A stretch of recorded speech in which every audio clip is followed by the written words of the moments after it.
JEE Main 2024 Phase 1 31st January Shift 1 ചോദിച്ച ചോദ്യമാണ്. Question number 10. So periodic table എന്നുള്ള ഒരു ചോദ്യമാണെന്ന് പറയാം. The correct sequence of electron gain enthalpy of the elements listed below is. So 4 elements ഉണ്ട്: argon, bromine, fluorine, sulphur. ഈ 4 എലമെന്റിന്റെ most appropriate electron gain enthalpy order ആണ് നമ്മളോട് ചോദിച്ചേക്കുന്നത്. നമുക്കറിയാം ആർഗൺ എന്ന് പറയുന്നത് ഒരു നോബിൾ ഗ്യാസ് ആണ്. ഇലക്ട്രോണിനെ സ്വീകരിക്കാൻ അല്ലെങ്കിൽ റിസീവ് ചെയ്യാൻ ഏറ്റവും താല്പര്യം കുറവുള്ള ആളായിരിക്കും ആർഗൺ. സോ ആർഗണിലേക്ക് ഒരു ഇലക്ട്രോണിനെ ആഡ് ചെയ്യുന്ന സമയത്ത് അതൊരു എൻഡോതെർമിക് പ്രോസസ് ആയിരിക്കും. എനർജി അബ്സോർബ് ചെയ്തുകൊണ്ട് ഒരു ഇലക്ട്രോണിനെ സ്വീകരിക്കുന്ന ഒരാളായിരിക്കും ആർഗൺ. സോ ഇവിടെ എന്തായാലും എനർജി അബ്സോർബ് ആവുന്നതുകൊണ്ട് തന്നെ electron gain enthalpy value Noble ഗ്യാസിൻ്റെ കേസിൽ പോസിറ്റീവ് ആയിരിക്കും. ബാക്കിയുള്ള ആൾക്കാരൊക്കെ ബ്രോമിൻ, ഫ്ലൂറിൻ, സൾഫർ ഇലക്ട്രോണിനെ റിസീവ് ചെയ്യാൻ താല്പര്യമുള്ള ആൾക്കാരാണ്. സോ ഇവരുടെ കേസിലൊക്കെ ഇലക്ട്രോൺ ഗെയിൻ എൻതാൽപ്പി വാല്യൂ എന്ന് പറയുന്നത് നെഗറ്റീവ് ആയിരിക്കും. In all these cases electron gain enthalpy value will B negative. അപ്പോൾ ഏറ്റവും കൂടിയ വാല്യൂ എന്തായാലും ആർഗൺ ആയിരിക്കും. A should be on the first position.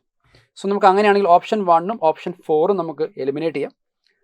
ഇനി ബ്രോമിൻ, ഫ്ലൂറിൻ, സൾഫർ കൺസിഡർ ചെയ്യുകയാണെങ്കിൽ ഒരു ഇലക്ട്രോണിനെ റിസീവ് ചെയ്യുന്ന സമയത്ത് ഏറ്റവും കൂടുതൽ എനർജി റിലീസ് ചെയ്യുന്ന ആൾ എന്തായാലും ഫ്ലൂറിൻ ആയിരിക്കും. Fluorine will release the maximum energy. അതിനുശേഷം മാത്രമേ ബ്രോമിനുള്ളൂ, അതിനുശേഷം മാത്രമേ സൾഫർ ഉണ്ടാവുള്ളൂ. സോ ഏറ്റവും കൂടുതൽ എനർജി റിലീസ് ചെയ്യുക അല്ലെങ്കിൽ ഏറ്റവും നെഗറ്റീവ് ഇലക്ട്രോൺ ഗെയിൻ എൻതാൽപ്പി ഉണ്ടാവുക ഫ്ലൂറിനാണ്. So fluorine will have the least value. നമ്മളിവിടെ സൈൻ കൺസിഡർ ചെയ്തുകൊണ്ട് തന്നെയാണ് ഓർഡർ എഴുതുക. സോ ഏറ്റവും ചെറിയ വാല്യൂ ഇവിടെ ഫ്ലൂറിനായിരിക്കും, സൈനും കൂടെ കൺസിഡർ ചെയ്യുന്ന സമയത്ത്. So our correct answer will be option 2 here.